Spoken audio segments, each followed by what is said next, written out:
要什么嘅？哦，这个指北标。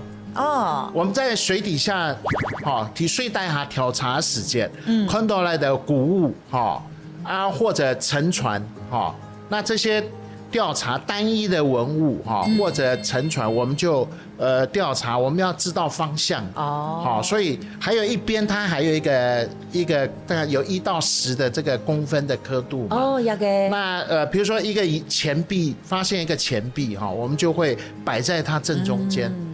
大概10箱，就给人家知道这个比例大概要有一多台大，然后它的坐向到底，那大家可以看到 N 就是朝北嘛，北面嘛，古時候你會標伊啲空啊白片係奶，如果我發現一個白片啊，有一台，一台安尼都大概比例都本人了解，那東西差不多一台。呀，喺台灣發現咧，安尼嘅水下嘅資產啊，差唔多有一多啊。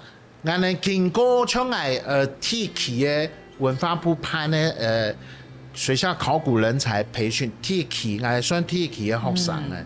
你係元老級。元老做到近來，差唔多將近我多20年了，從培訓到近。我哋目前發現好幾百個目標物。那實際上有沉船大概101筆。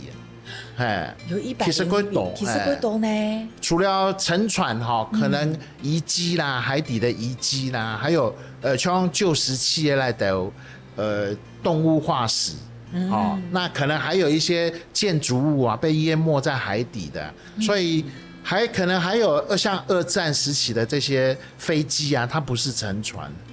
所以像水下考古以調查，唔係講講一定都會沉船。可能嗰度係以上講嘅嚟到，嗰度東西都會。因為嗰度東西唔單止沉船，嗰度會各種原因會跌到海底度。從台灣海峽，東北亞航向東南亞嚟到，像歐洲啦嚟到必經之地啊，嗰重要嘅地方。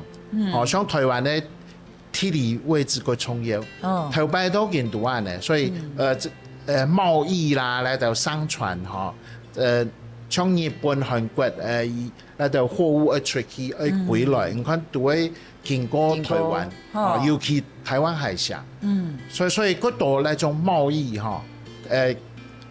要渡到像澎湖嚟到按到西島嘅，係咪水又不穩定，水溫不穩定嘛，嗰度暗礁啦，所以船呢不時會提來觸礁擱淺，像頭擺嘅氣象冇安好，都歸為沉船發生。古時候要海底都有幾多珍貴嘅資產，我等大家去發現去研究呢